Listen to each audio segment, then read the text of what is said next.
नमस्कार, स्वागत करता हूं आप सभी का आपके अपने YouTube चैनल आजाद जेपीसी एकेडमी पर।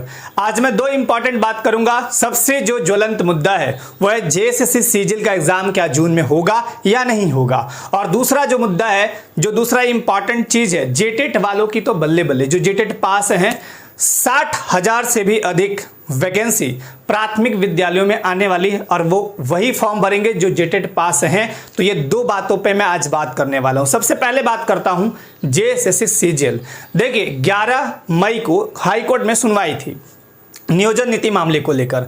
आप सभी को ज्ञात है कि रमेश हांसदा, रश्मि कुमारी, अभिषेक कुमार दुबे, विकास कुमार चौबे, बहुत सारे लोग इस पे केस कर रखे हैं ऑलरेडी और सभी को मर्ज करके इस पे सुनवाई होनी थी। लेकिन वही सनी देओल का दामिनी तारीख पे तारीख, डेट पे डेट सभी को ज्ञात है। यहां तक कि सारे डिपार्टमेंट को ज्ञात है कि मामला चूंकि हाई कोर्ट में चल रहे हैं, जो भी मामले हैं, तो डेट पे डेट, जैसे कैलेंडर 3 अभी तक जारी हो चुके हैं, चौथा कैलेंडर भी आ जाएगा। दिक्कत क्या है? तो ध्यान दीजिएगा, जेएसएससी सीजीएल एग्जाम में कोर्ट केस नियोजन नीति को लेके जो है, और एक मुद्दे पे कल जज साहब बिल्कुल नाराज दिखे और थोड़ा सा उन्होंने रिस्ट्रिक्टली इस बात को कहा है कि आप लोग जो डेट पे डेट रखवा रहे हैं, ये फाइनल डेट होगी 20 जुलाई वाली। तो 20 जुलाई को एक नया डेट मिला है और 20 जुलाई को डेट मिला है, तो उम्मीद करता हूं कि उस दिन जजमेंट आ जाए, बिल्कुल सब कुछ ठीक हो जाए। एक और मुद्दा है, जो झारखंड में हिंदी बोलने वालों की संख्या लगभग 1.3 करोड़ है। उसके बाद दूसरा भाषा आता है संथाली, जिसके बोलने वालों की संख्या लगभग 23 लाख, 22 लाख पे बंगाली है। उसके बाद आपका उर्दू है 15 लाख, लगभग 7 लाख लगभग बोलते हैं मुंडारी लोग। ऐसे ऐसे करके भाषाएं हैं। तो जज साहब ने साफ साफ टिप्पणी की है कि हिंदी को आपने क्यों हटा दिया। हिंदी को भी जोड़ने की बातें आ रही हैं। क्या हिंदी ऐड होगी? देखिए ज्यादातर संभावनाएं हैं कि ऐड हो जाएंगी। और रहा सवाल 10th 12 वाला मामला, लिख लीजिए 100% सरकार हार जाएगी। यदि सरकार हार गई, अब क्या होगा? दूसरा है कि 10-12 मामले में हार गई, हिंदी ऐड हो गया। अब यहां पे क्या होगा? एग्जामिनेशन जून में होने के चांसेस 99% तो नहीं है। 1% मैं इसलिए रख रहा हूं कि झारखंड जैसे क्रिकेट अनिश्चितताओं का खेल है। झारखंड में कब किसके माथे में क्या आ जाएगा कोई नहीं पता, कब कहां से क्या निकल जाएगा। अभी देखिए ईडी का छापा पड़ रहा है हर जगह। ये अब जानते थे, ये बहुत पहले से पता नहीं होगा, ये जैसे ही चर्चा में आया धीरे धीरे आ गया। तो 1% मैं रखता हूं कि अगर जेएसएससी कसम खा ली होगी, आयोग कसम खा ली होगी कि मुझे एग्जामिनेशन करवानी ही है, तो वो उसमें मैं छोड़ देता हूं, या 1% मैं ऐसे ही छोड़ देता हूं अनिश्चितता वाला में। लेकिन 99% चांस है कि एग्जामिनेशन आपके नहीं होंगे जून में। आपका फ्री डेट, हाँ तो जून में नहीं होंगे, तब फिर कब होंगे? जुलाई में होंगे? बिल्कुल नहीं। अगस्त में होंगे? बिल्कुल नहीं। एग्जामिनेशन फिर चला जाएगा आपका एंड में, यानी 2022 एंड। अब मैं ये बातें क्यों कह रहा हूं? जब सरकार हारेगी तो नई नियोजन नीति बनाएगी, कोई लिंक ओपन नहीं होगा। सीधी सी बात वहां पे आएगी कि हम भर्ती को वापस लेते हैं और नए सिरे से जब स्थानीय नीति बनाएंगे उसमें ये सब नियम हटाएंगे, क्योंकि एक पेपर जो पेपर 2 है वो हिंदी है आपका, और जब हिंदी ऐड हो जाएगा तो फिर हिंदी का भी ऑप्शन आपको देना होगा।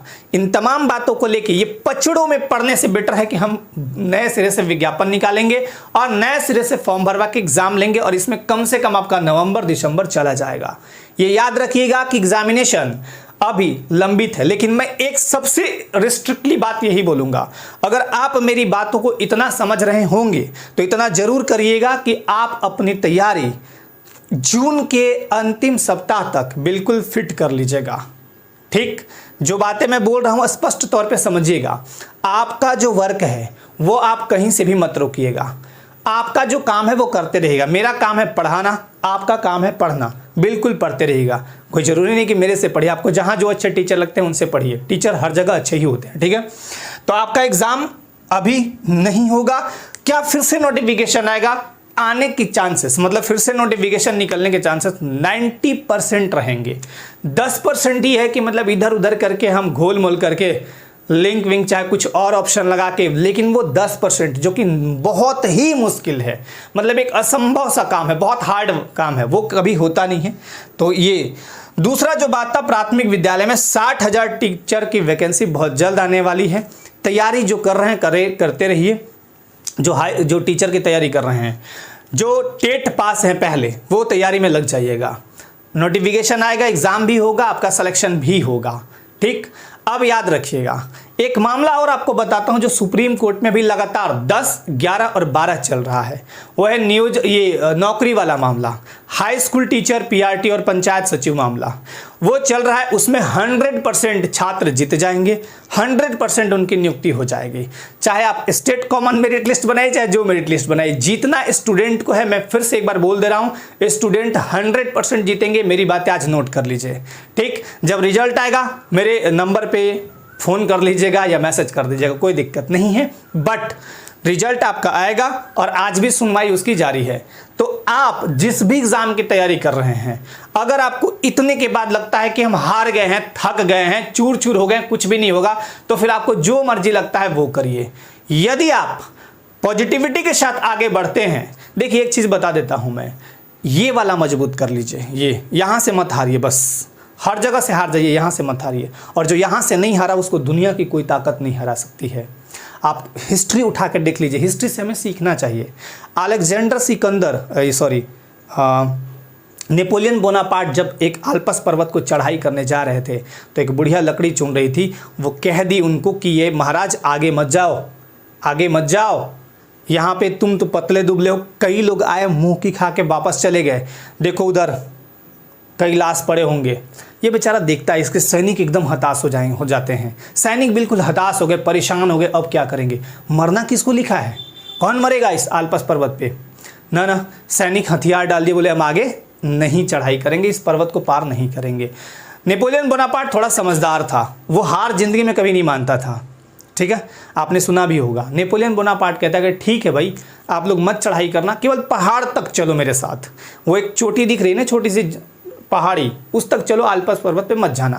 सैनिकों में वो जोश उत्साह भरता है और अपने ये गले में जो माला रहता है ना, मोतियों की माला, वो निकाल के उस बूढ़ी महिला को देता है और बोलता है कि माता जी, बूढ़ी माता जी, ये रख लो, यदि मैं जिंदा वापस आ गया तब तो मेरी जय जयकार करना, यदि मैं शहीद हो गया, मतलब निपट लिया उधर ही, मर गया, शहीद हो गया, तो ये इस मोती की माला को तुम बेचोगी। ये जंगल में जो लकड़ी चुनने आती थी वो मत काम करना, पूरे ज़िंदगी का ये बेचोगी तो ज़िंदगी भर बैठ के खा सकती हो, इतना है। और वो एक बार वहाँ से पूरे जोश के साथ आगे बढ़ता है।